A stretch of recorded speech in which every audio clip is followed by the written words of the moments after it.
les choses bougent, évoluent, le monde change très rapidement et donc il faut... qu'il y ait une évolution des techniques, une évolution des prises en charge et donc une évolution de l'appréhension que l'on peut avoir des métiers. Et puis la solidarité, ça correspond tout à fait aussi à l'évolution pour faire prendre conscience aux agents hospitaliers de en priorité aux établissements. C'est l'accompagnement à l'achat de formation, ce qui n'est même plus maintenant de l'accompagnement, on achète complètement les formations pour eux. Mais on a tous un petit amour-propre, et là du coup c'en est un associatif. Donc là, la formation continue a vraiment un rôle essentiel pour que Pour moi, un projet stratégique, c'est un peu un plan dans le temps, sur plusieurs années. Alors, le chemin, pour moi, ça a une valeur dynamique. Ça implique la notion de marche. Il faut consolider ce qu'on a engagé.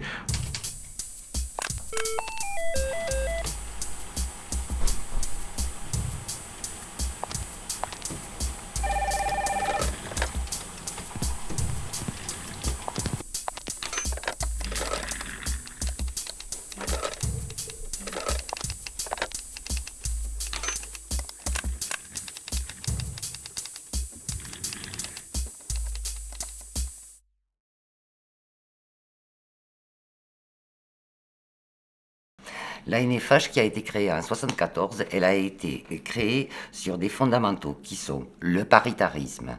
C'est avant tout le paritarisme qui est fort, avec des valeurs publiques partagées, des objectifs partagés. Qui sont la gestion de proximité. qui est la proximité, le paritarisme, et donc de pouvoir avoir une offre adaptée, le fait d'avoir des délégations régionales. Et elle est déployée sur tous les territoires au niveau national et dans les territoires d'outre-mer. Point fort de l'offre de services ANFH, c'est que c'est une offre diversifiée qui couvre aujourd'hui tout le champ de la formation. On va des formations individuelles aux formations collectives, en passant par les formations sur les nouveaux métiers, sur les nouveaux champs de compétences. Ces valeurs aussi, ce sont, je pense, le fait d'être géré par des professionnels de l'hôpital pour des professionnels de l'hôpital.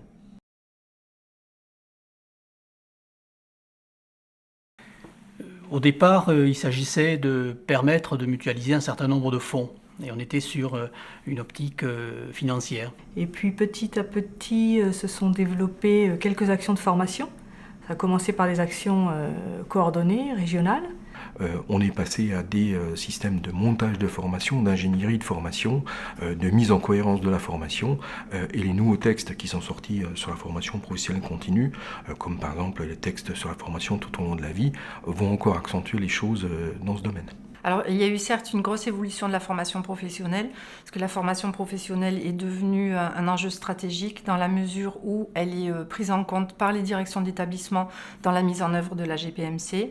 Donc, l'ANFH se doit, pas d'être le bras armé du ministère de la Santé, mais d'être pédagogique par rapport aux acteurs hospitaliers qui, aujourd'hui et hier, ont subi bon nombre de réformes.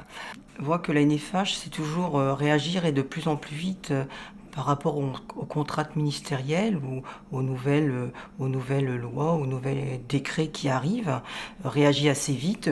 On a vraiment une professionnalisation de l'ANFH et des services que l'on doit rendre à l'ANFH qui ne sont pas simplement d'être une gestion de fonds.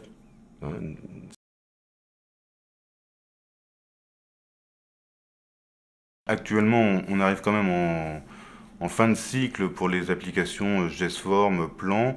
On rajoute GESPlan pour les petits établissements. On rajoute des choses un peu autour de tout ça. Mais c'est le projet I22 qui démarre pour redévelopper en fait tout le système métier de la NFH. En fin de compte, au niveau financier, il y a de plus en plus de paiements à effectuer, donc beaucoup plus de contrôle, beaucoup plus de relations avec nos collègues de région. Donc c'est vraiment un travail sur le lien métier-compétences et beaucoup d'actions sont développées au niveau des actions régionales proposées aux établissements adhérents. puisque les établissements vont évoluer dans les années à venir également par des rapprochements, des groupements, des fusions peut-être, des centres de services partagés, notamment sur les ressources humaines, sur beaucoup de services administratifs, mais aussi sur les ressources humaines. Et donc la formation professionnelle continue peut en être impactée. Et ça a été un de nos axes importants d'adapter notre association à une nouvelle approche du management de la formation continue.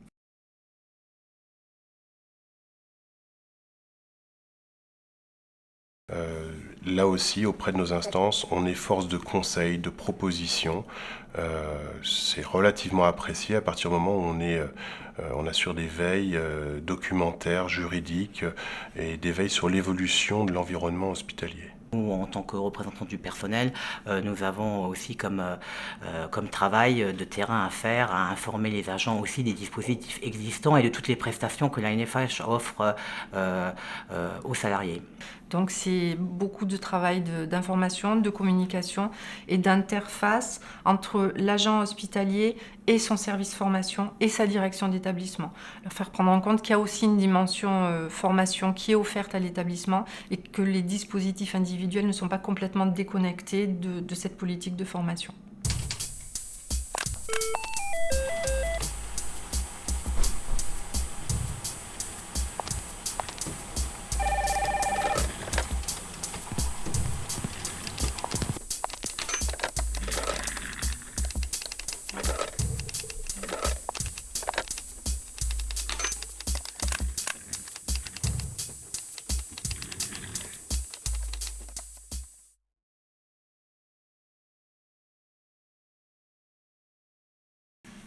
Alors le rôle de la formation professionnelle est à la fois de permettre aux établissements d'avoir les compétences et les qualifications requises pour permettre d'assurer un service public optimal, et puis bien entendu d'accompagner les agents dans leur évolution de carrière. La formation professionnelle a évolué et autant elle était un petit peu, à mon sens, déconnectée des politiques d'établissement. C'était peut-être une réponse à une demande sociale ou un climat social d'établissement. Autant aujourd'hui, la formation professionnelle est partie intégrante du projet stratégique de l'établissement. L'autre élément qui est important aussi, c'est que nous avons des départs massifs de personnel à la retraite. À la fois par rapport à la pyramide des âges et aux évolutions des textes sur la retraite, et qu'il convient là aussi de pouvoir former et adapter les personnels sur une évolution des responsabilités à l'intérieur des hôpitaux.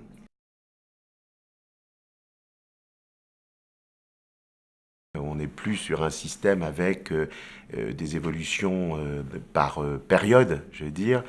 Là, ce qu'on observe depuis maintenant plusieurs années, c'est qu'on est sur une évolution absolument continue.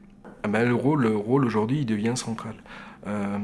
Parce qu'on ne mène plus aujourd'hui aucun projet dans un hôpital sans qu'il y ait forcément une implication en termes de formation. Et donc il y a un travail de prospective qui nous a amené à travailler sur les nouveaux métiers, sur ce dont on avait besoin dans les prochaines années. Et la NFH a été moteur dans la gestion prévisionnelle des métiers et des compétences.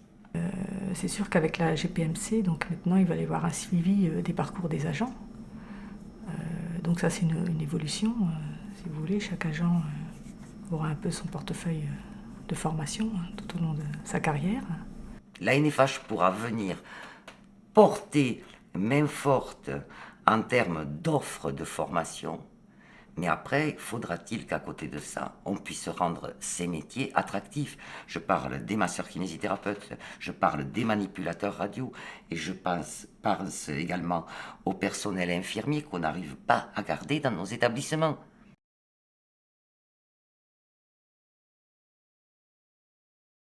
La NFH a mis en place la formation des acteurs sur le terrain, c'est-à-dire quand je dis acteurs, c'est les directeurs des ressources humaines, les services de formation, en particulier les responsables formation, mais aussi les représentants syndicaux. Donc ça permet effectivement d'accompagner cette démarche. La NFH, ces dernières années, par l'augmentation d'une cotisation obligatoire. Cotisation qui est passée de 0,2 à 0,6%, ça change complètement la donne. Une formation d'infirmière, c'est 100 000 €. Donc une petite structure qui a 40 agents, sa cotisation ne permet pas, même avec la mutualisation, de financer ça. Donc là, c'était un grand progrès à ce niveau-là. Pour les agents, dans le cadre des dispositifs individuels, le congé de formation professionnelle peut financer, sous condition des études promotionnelles. Un agent qui fait une demande de congé de formation professionnelle à titre individuel a une très très grande chance d'être retenu très rapidement, dans les 2 à 4 mois qui suivent son souhait de faire une formation. On a mis en place ce qu'on appelle le FMEP, le Fonds de mutualisation pour les études promotionnelles. Et on a pris, je dirais, une somme d'argent qui a été collectée et qui est mutualisée.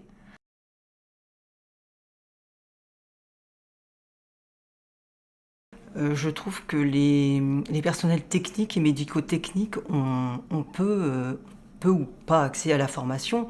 Les catégories C, c'est-à-dire les catégories au sein de l'hôpital qui sont des catégories comme aides-soignantes ou des personnels techniques.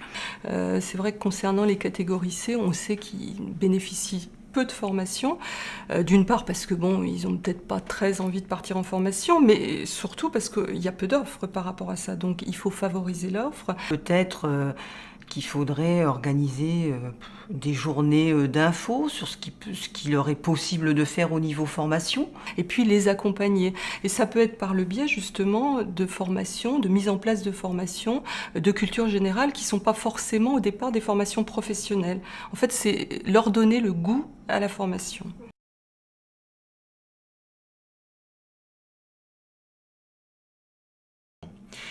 Dans la loi HPST, la mise en place des communautés hospitalières de territoire et les regroupements des établissements commencent à se mettre en place et vont s'accélérer pour se mettre en place. Donc il faut que nous ayons une réflexion qui va passer aujourd'hui simplement d'une notion d'établissement individualisé les uns à côté des autres à une notion de territoire et d'établissement de territoire. On leur achète les formations et puis on leur propose dans le cadre d'un catalogue. Puis après, ils s'inscrivent, ils reprennent ces formations en intra, où on essaie de les monter en inter-établissement, donc établissement limitrophe. Ça permet de mélanger les publics. Il faut bien entendu adapter les outils en fait, à la coopération. C'est-à-dire que l'outil informatisé, par exemple GESForm, il va falloir l'adapter à la coopération, favoriser donc cette coopération. Là où ça se complexifie encore un peu plus, c'est si 2 établissements appartenant à 2 délégations régionales différentes ont une direction commune, ça va complexifier un peu l'affaire. Et donc les GESForm, il va falloir qu'ils s'adaptent et ça va pas être très facile. Oui, il y a la mutation et tout ça. Après, il y a des hôpitaux publics privés, il y a des hôpitaux qui peuvent dépendre de plusieurs OPCA apparemment. Donc ça va être très complexe. On l'a vu, c'est déjà le cas. Le secteur privé s'est adapté sur les très très dernières années, s'est regroupé d'une manière extrêmement importante. Donc on va avoir le même mouvement au niveau des hôpitaux publics et il faut que l'ANFH adapte son offre à cette nouvelle donne très, très importante et qui nous laisse en fait très peu de temps pour nous adapter.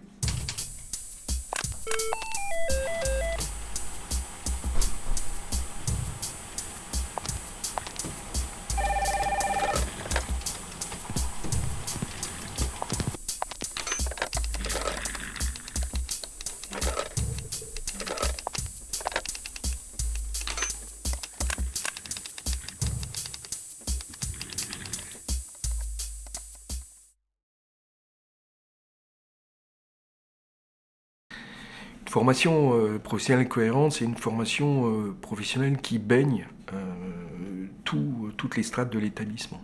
On a 183 métiers à l'hôpital. Il faut que tout le monde travaille dans le même objectif, de prendre en charge le patient. Le patient, voilà, le malade, c'est le malade qui est quand même toujours au cœur de la problématique de la formation, il ne faut pas l'oublier. Il y a cohérence lorsqu'il y a rencontre entre les intérêts individuels des agents et les objectifs institutionnels. Il faut que ça soit sous-tendu par un projet médical, projet de soins, projet d'établissement. Alors, qu'est-ce que ça va changer au quotidien pour nous, dans les établissements? Je sais pas, on a toujours eu l'habitude de travailler avec des médecins. Mais il y aura sans aucun doute des particularités à la gestion de la formation de ces médecins qui ne sont pas encore intégrés au sein du logiciel GESForm. Il faudra bien sûr adapter ce logiciel.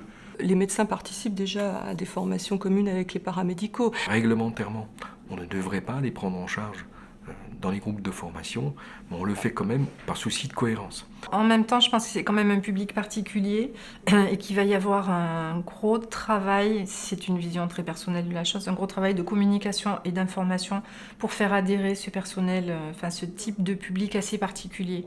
Aujourd'hui, ce qu'on veut essayer, c'est de leur apporter une infrastructure qui a de l'expérience, qui a de la pratique, qui a de la compétence. Tous les fonds récoltés pour les médecins ne devront pas permettre de financer d'autres formations pour d'autres publics. Il faut vraiment qu'il y ait l'étanchéité entre chaque agrément. La formation par rapport aux médecins, c'est la gestion de fonds de formation à 25 millions.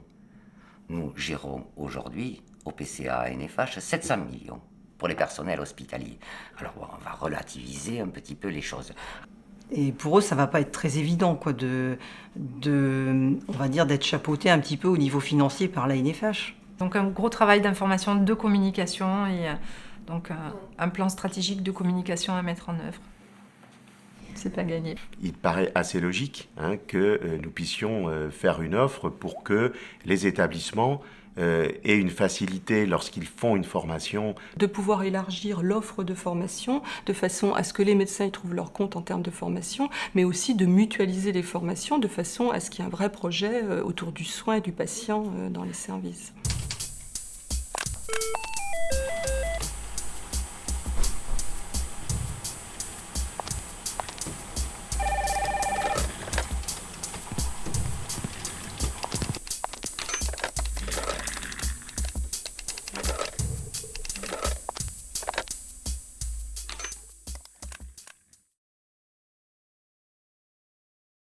Il y en a régulièrement en matière de contrôle de gestion, par exemple.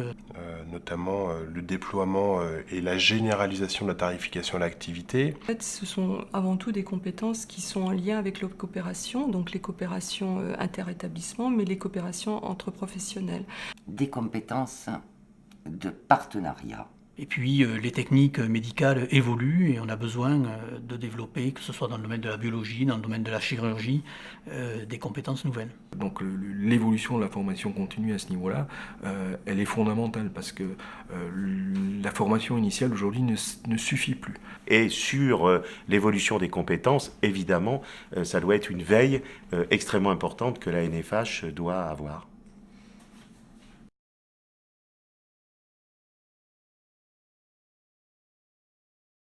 Par le biais de diverses réunions, donc réunions interdépartementales, réunions des directeurs d'EHPAD, réunions des directeurs des établissements sociaux.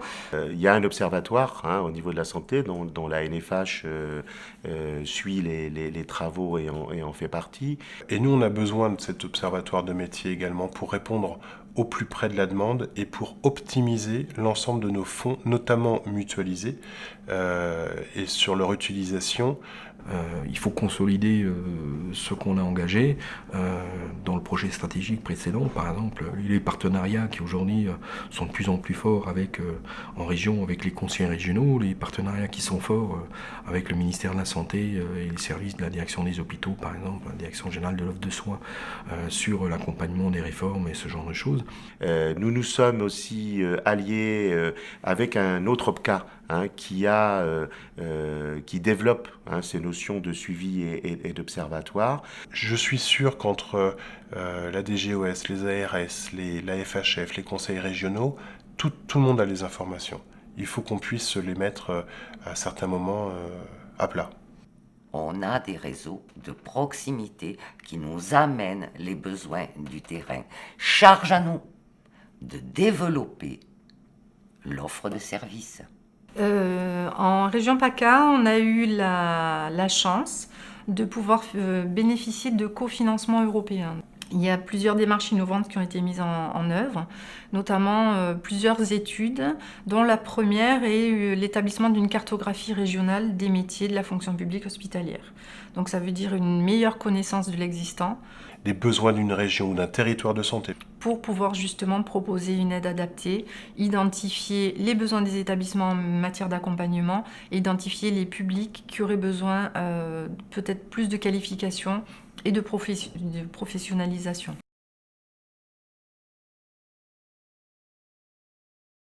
Alors la NFH ne peut pas se contenter d'être un financeur, je crois qu'il faut qu'elle apporte aussi des nouveaux outils. On va utiliser de plus en plus la vidéoconférence comme type de support. Il y a les formations aussi en e-learning qui se développent pas mal. Il y en a une là qui est présentée au niveau des AFN et dont on a parlé justement hier au niveau de la GPMC qui est en direction des cadres et qui est assez intéressante. Être force de proposition pour des réajustements éventuels sur des programmes de formation. Développer les actions de formation, l'achat de formation coordonnée. L'achat de formation d'une délégation qui peut être repris dans d'autres délégations. Et dans la mesure où la NFH peut faire des achats groupés pour des établissements, avoir un impact sur les tarifications proposées et sur les offres financières des organismes de formation.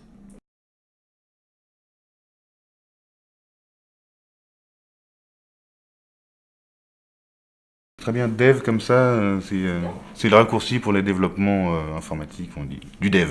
C'est ce qu'on propose en priorité aux établissements. C'est l'accompagnement à l'achat de formation, ce qui n'est même plus maintenant de l'accompagnement, on achète complètement les formations pour eux. Faire prendre conscience aux agents hospitaliers de leurs compétences, de leurs possibilités qui leur est offerte par la NFH de monter justement en compétences pour sécuriser leur parcours, pour rester employables. Et puis la solidarité, ça correspond tout à fait aussi à l'évolution incontournable du système de santé. Et qu'il y ait une évolution des techniques, une évolution des prises en charge et donc une évolution de l'appréhension que l'on peut avoir des métiers dans l'hôpital. Pour moi, un projet stratégique, c'est un peu un plan dans le temps, sur plusieurs années. Et sans un plan, on va dire, défini, on peut se perdre facilement et manquer de cohérence dans ce qu'on fait.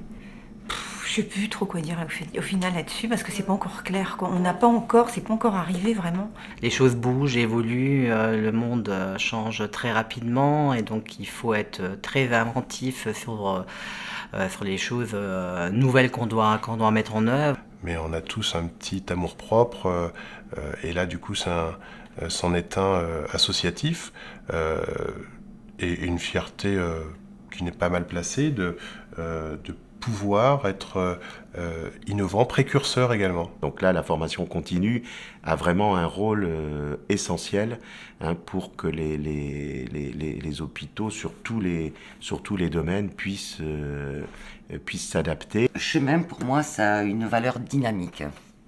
Ça implique la notion de marche en avant. Donc pour moi, ce projet stratégique, c'est vraiment le projet de l'avenir, c'est le projet qui ouvre des portes et pas celui qui en referme. Voilà.